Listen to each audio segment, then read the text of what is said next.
Ya, halo, assalamualaikum warahmatullahi wabarakatuh. Ketemu lagi bersama saya di dunia tani. Oke, sahabat tani. Nah, untuk video kali ini apa yang akan dibahas, teman-teman? Nah, bisa diperhatikan di layar HP Anda ya. Ini sawit beda sekali, teman-teman. Nah, sama yang lainnya beda ya, beda sekali. Nah, ini dipengaruhi apa, Pak? Ya kan? Nah, ini bukan dari masalah kurang pemupukan atau kekurangan unsur hara, tidak ya, itu tidak, teman-teman.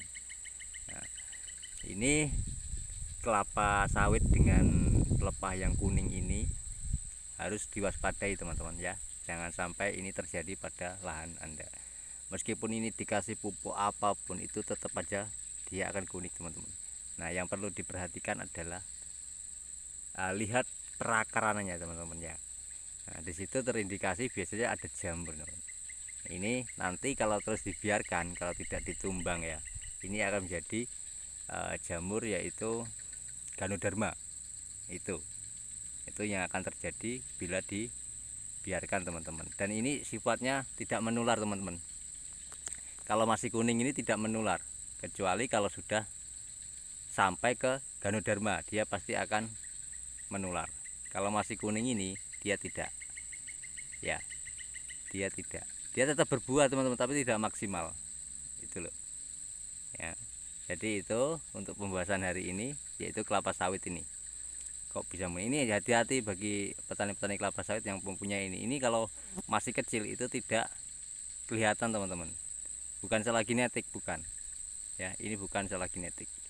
Dulunya juga dia ikan hijau, tapi ini terinfeksi karena perakarannya itu terserang jamur.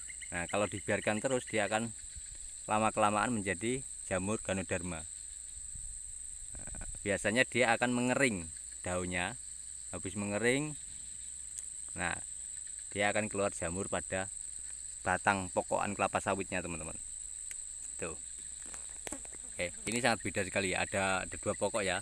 Satu sama di sana dua, teman-teman. Kalau lainnya ini hijau, teman-teman. Lainnya hijau. Nah, dan seperti biasa, karena inilah hanya berpasir. Nah, biasanya jamur Ganoderma itu sering terjadi di lahan berpasir seperti ini, teman-teman. Nah, kita lihat ya. Nih, kelapa sawitnya. Nah, ada buahnya, teman-teman. No. Nah, meskipun pupusnya itu hijau, tapi lama-lama dia akan menguning. Nah, batangan pokok besar juga, teman-teman. Nah, di sini harus kita cek. Biasanya perakarannya ini, nah, bisa dilihat, ini sudah mulai mati, teman-teman. Nanti akan tumbuh jamur Ganodermanya ada di pokokan kelapa sawit ini kalau tidak ditumbang, teman-teman. Oke, jelas ya. Nah, kalau lainnya tidak, teman, lainnya itu hijau-hijau, hanya satu ini ya, dan di sini dua. Meskipun dia sudah di ini pakai apa namanya, jangan kosong, dia tetap kuning, teman. Tuh, tetap kuning. Ini akan lama-lama mengering, dia mengering dan mati, teman-teman. Nah, bisa dilihat di sini. Nah, ini perakarannya, teman-teman. Kita cek. Nah, perakannya itu sudah busuk, teman-teman. Nah, ya kan, bisa dilihat ya di sini ya. Perakarannya itu busuk. Inilah penyebabnya kenapa gejala Ganoderma itu terjadi. Nah, ini bukan kekurangan unsur hara ataupun kekurangan pupuk ya. Ini tidak, teman-teman. Kalau lainnya itu hijau semua. Nah, cuman ya untuk antisipasi kita seharusnya, nah yang satu ini, teman-teman, bisa saya perlihatkan pada Anda. Yang ini satu itu mulai terjangkit, teman-teman.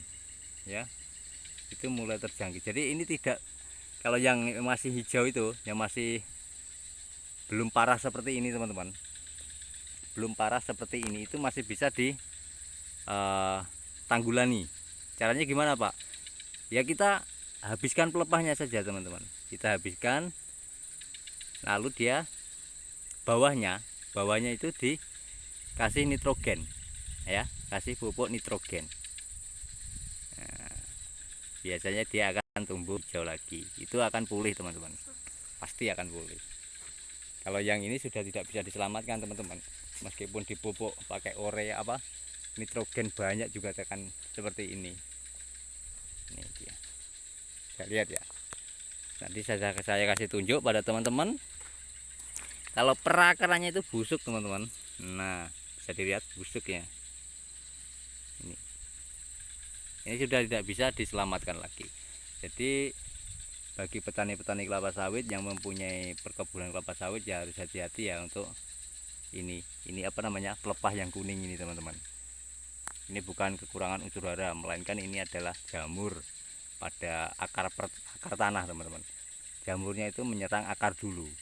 Nah, efeknya ya ini pelepahnya kuning ini. Nah sedangkan yang pupusnya hijau itu kan karena akarnya masih baru teman-teman, baru keluar dari ini, makanya hijau. Nanti lama-lama dia akan menguning juga, akan menguning juga. Oke, paham ya dari sini? Semoga ini bisa menjadi motivasi bagi petani kelapa sawit. Jadi ada banyak teman-teman, sana ada juga, cuma tidak semuanya, hanya berapa ya, 5% lah, 5% dari perkebunan ini yang begini, yang kuning ini. Dan satu lagi, ini bukan karena bibitnya apel-apel teman-teman, bukan karena bibit cabutan atau apa, itu enggak. Emang ini sudah penyakit dari kelapa sawit itu sendiri. Banyakan begini, ini terjadi biasanya di longsum teman-teman.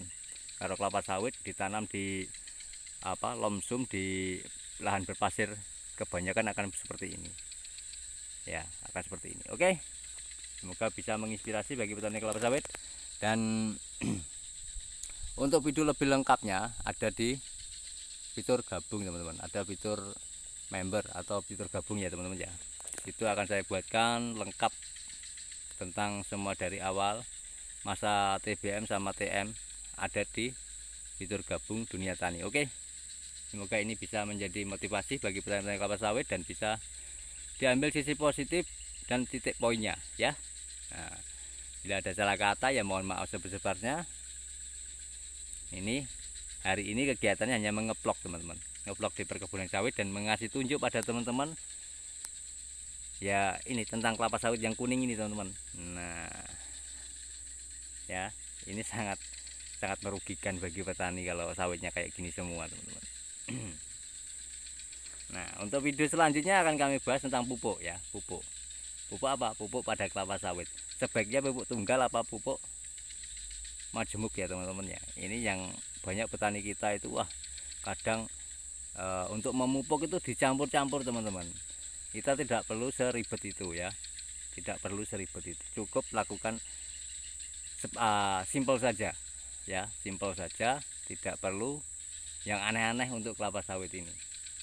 Oke, nantikan di video selanjutnya. Oke, dari saya sekian dan topik walhidayah. Wassalamualaikum warahmatullahi wabarakatuh. Salam tandan berduri, petani sehat luar biasa.